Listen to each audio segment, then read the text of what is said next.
Magandang araw mga kaibigan. Bigyan natin ng reaction, opinion itong post ng Bilyonaryo News Channel.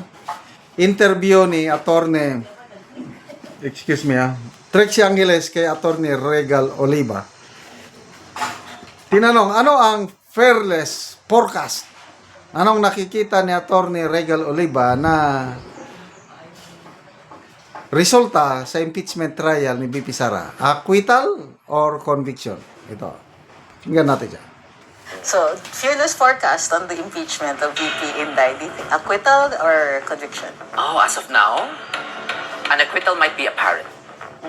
Interesting. And why do you say so? Because elections are near.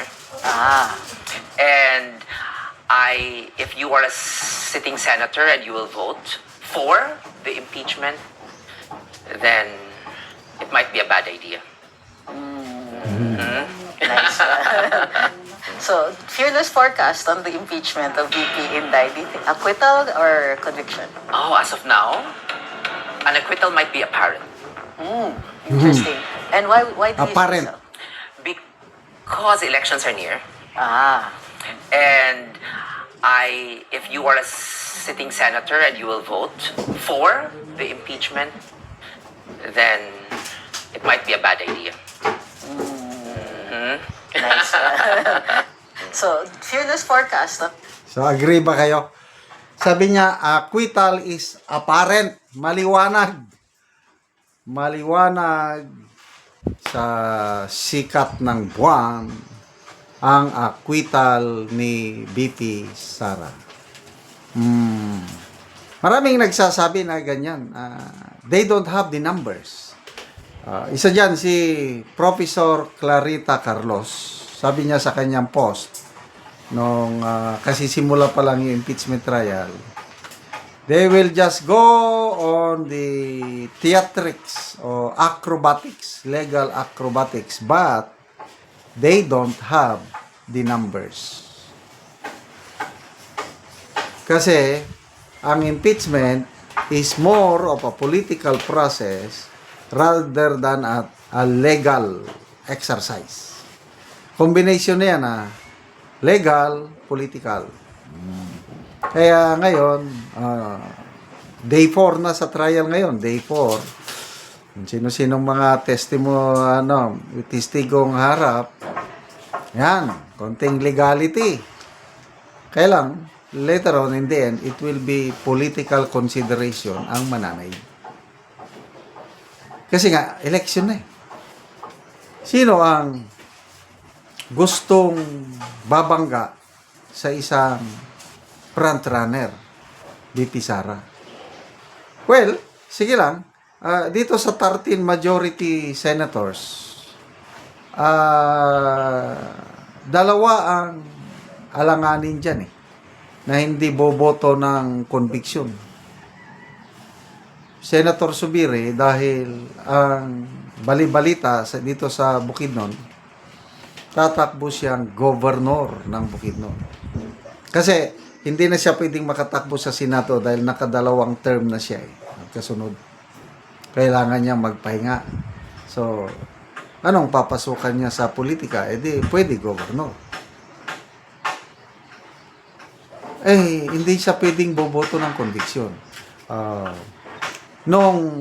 We're speaking of Bukidnon nung last year, lahat na 5 congressional districts ng Bukidnon, yung 4 na congressman bumoto ng yes, pabor sa impeachment ni BP Sara. Isa lang ang nag-vote ng no, yung father ni Senator Zubiri, Congressman Jose Maria Miguel Zubiri. Ayun. Itong this year, lahat sa 5, no? Ang 4 nag-abstain, ang isa bumoto ng no. Makita nyo yung laking kaibahan. Abstain yung 4 na dati bumoto ng yes. Bakit nag-abstain ngayon? Takot sila sa eleksyon. So isa lang ang bumoto ng no, yung Congresswoman Rocky, yung asawa ata ng present governor. Okay? So, to me, Senator Subiri will not vote for conviction. Either abstention or acquittal. Ganyan din si Senator Escudero. Napakaganda ang kanyang performance ngayon as presiding officer. And then, pag boto yan, nakikita ko dahil abogado siya, alam niya yung, boboto yan, it's either acquittal or abstention. So, 11 na lang ang naiwan doon sa majority. O, sabihin mo, lahat sila, boboto ng conviction. Eh, di pa paano? O, 16 yung threshold, conviction, number of conviction votes. O, kahit ibaba pa nila ng 14, wala pa rin. Kaya nga, agree ako dito kay Attorney Oliva na acquittal is very apparent. Sure na yan. Kaya, kahit ang prosecution, alam din nila na hindi sila mananalo. Kaya lang, tinutuloy lang ang trial na ito, hoping na masira nila ang credibility ni BP Sara sa tagal pa naman ng trial na yan hanggang abutin daw hanggang Pebrero.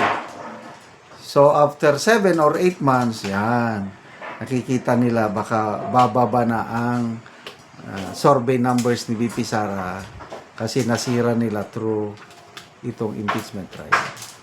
Katulad nung panahon ni Vice President Jejo Marbinay. So, ang kinokopya nilang model is si Binay. But iba si Jejo Marbinay, iba si BP Inday Sara. Salamat mga kaibigan sa inyong pagsubaybay sa channel na ito. Nakakatulong kayo ng malaki sa tribong Talanding ng Bukidnon dahil ang sweldo natin sa channel na ito is pantulong sa tribo. Namimigay tayo ng libreng yero at pako para makapagpatayo sila ng mas maayos na tirahan. Panoorin nyo ang video na ito. Walay sa natabangan na mugero, so muna ni ang itsura sa iyang atop. Muna ni ang kadako sa buslot.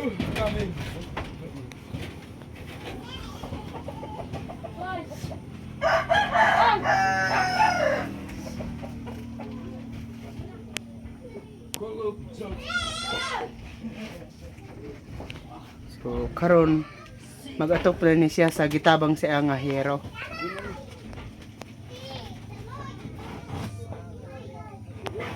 Og karon mo na ni ang hero nga among gitabang nga iatop karon. So plinsen lansang hero kompleto gyud. Ay, dang budget makapal guys.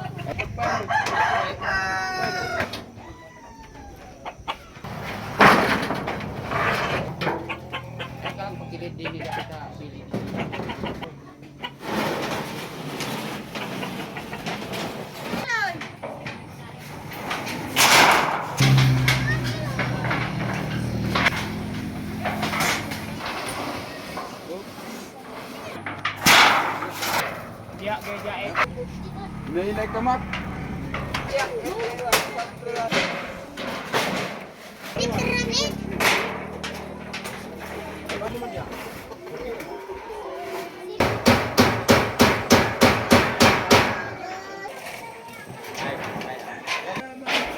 Dua po, dua.